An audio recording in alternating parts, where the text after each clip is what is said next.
basically back then they thought if you were left-handed, you're a demon or a devil person or something to this effect. So she was hit with rulers every time she got caught writing with her left hand.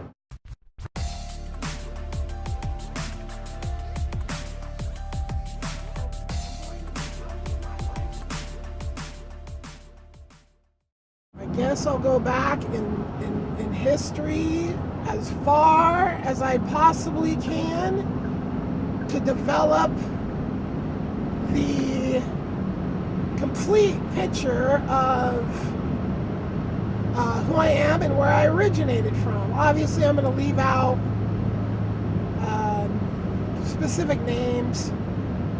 I might put in some names that are just so like doesn't matter type of thing.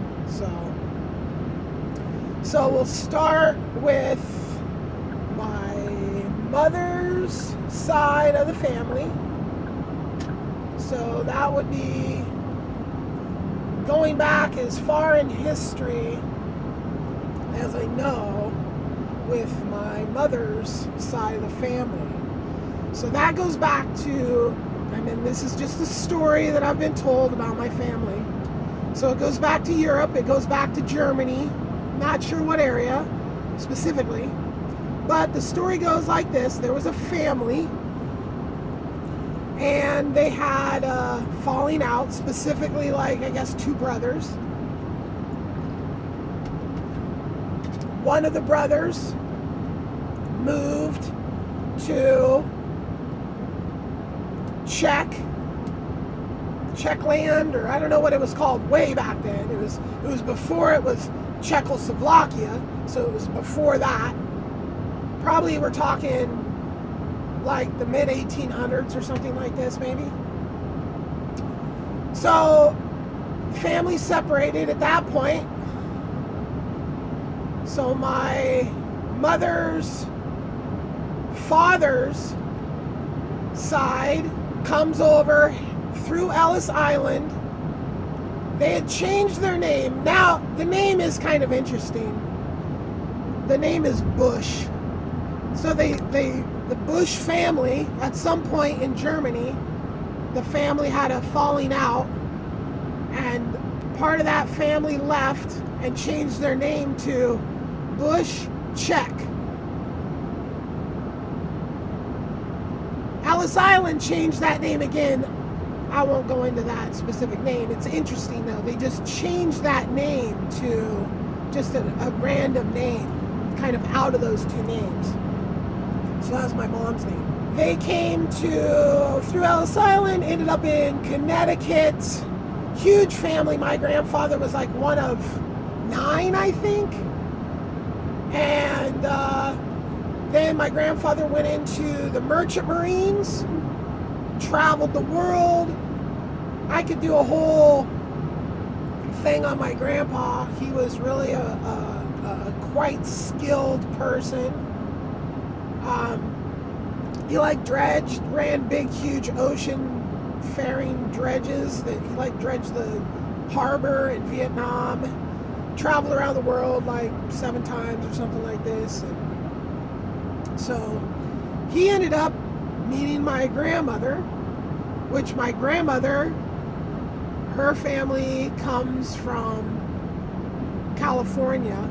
I'm not quite sure if my grandmother went to school in California or in Oregon, but she tells stories about being left-handed and being hit with, like, basically back then they thought if you were left-handed, you're a demon or a devil person or something to this effect. So she was hit with rulers every time she got caught writing with her left hand, right? Just kind of an interesting little side note, history of family, how things used to be around the 20s, 1920s. I think that's probably when she was in school. My grandfather was here on some sort of shipping something. Met my grandmother in the ice cream store that she worked at. And, they had had 3 kids. The first one they had was retarded. He had some kind of, I don't know the specifics.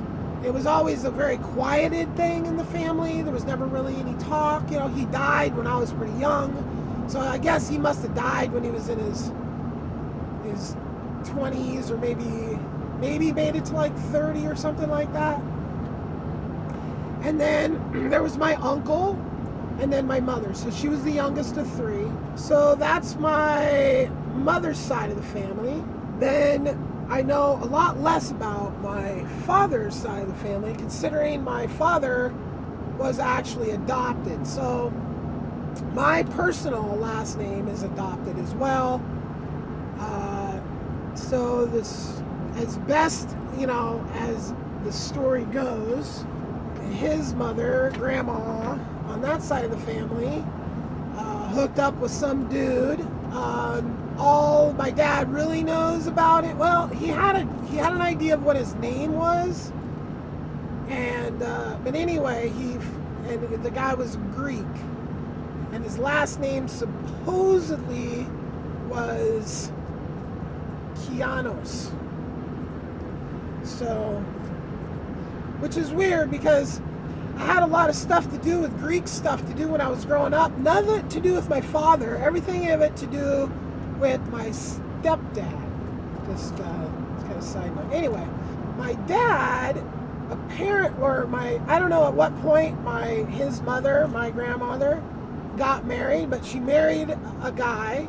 I think he was probably a super not a good dude, if I had to just guess from kind of the way my aunts turned out. So his direct daughters, which they're both dead, and he's dead as well. He was dead before I was born. How he died, I think a heart attack or something like that, but I honestly feel like he was a terrorizer of that entire family. Like my dad, apparently, he grew up in a trailer park, not inside the trailer apparently, but in a tent outside the trailer, is the story. That side of the family, my grandmother on that side, my dad's side, she was like I wouldn't say prepper, I would say homesteader type. So they had a house in Portland, Oregon, and then they had a house in Garibaldi, which is at the coast, a little bit inland from the coast. And there they had a ginormous garden. My grandmother would grow all kinds of stuff, and she would can. So there was just, or jars, not cans, but jars. I think it's still called canning. Tons of, just everything, just all the year round. Tons of vegetables, just jarred meats, vegetables, all that stuff. They just raised vegetables. She might have canned meat. I can't really remember. I can't say meats or not. That's kind of may or may not be. But tons of vegetables, fruits, jams, jellies, all that kind of stuff, right? That was, now in comparison, my mom's mother, she was like that typical 50s, like TV dinners type, like that type of thing. So totally a different type of person there. And like my grandfather, my mother, she was so religious that apparently she had never had sex with anybody in her life. And then my dad talked her into it, and then she married him because, well, if you didn't marry the first person you had sex with back then, well, you're going to hell. Well, it's pretty much, it's a done deal. Something you just couldn't get out of. So, yeah, my dad was a fisherman and a pseudo-entrepreneur through trying to set up fishing businesses. One of my earliest memories is my dad showing up in one truck from the coast while I'm like kicking it in just this old, rusted out pickup truck on a corner. I'm in the cab, hanging out, playing with toys or whatever. I'm super little. And my mom's in rain gear in the back of the truck and has a crab cooker in the back of the truck. And my mom is cooking live crab. She has crates. My dad's showing up crates of crab from the coast. And my mom's just like cooking the crab right there on the street corner. And that was their business at that point. I mean, I think there was a lot of different businesses at a lot of different points. Even to the point where they opened up a seafood market in an old gas station that failed, I think, just basically because it was a seafood market in an old gas station. And I don't think people really like want to go into a gas station to buy seafood. I mean, that's just like, if I had to guess, I mean, that thing was closed down long before my memories were solid, so I can't actually say for sure what the situation was. My dad was a super violent dude. I think he got in fights a lot, and he beat the shit out of my mom, he beat the shit out of me. So that's a lot of the earliest memories are, for some reason, you know, screaming and yelling and shit like that. So, yeah, my dad, probably, my guess is that the guy that raised him, that wasn't his dad, it was a super, like, big time trailer park.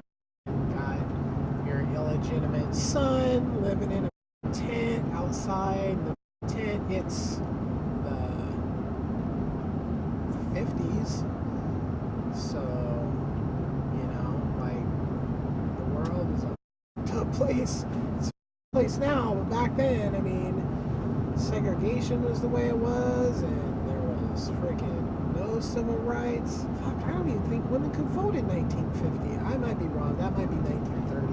So, anyway, beating your kid in the trailer park was probably probably just what people did, like, for, you know, their lives or something, you know. Just anyway, my dad then just pretty much alcoholic, I think, big time. I mean, when I saw him, the last time I saw him, that's what he pointed to as being like his biggest downfall. Why he had nothing at his age, and he was just dying at 60-something years old with not a thing. You know, he couldn't drink at that point because he had already had so many heart attacks. He had some kind of thing in his chest that, you know, it was a freaking done deal. So that's kind of an overview of the stories about as kind of the setup. I'm sure I'll touch back into other, you know, I'm inevitably going to jump around a bit, just trying to remember stuff in perfect chronological order is going to be, you know, nearly impossible. You know, it's just going to be little stories like that.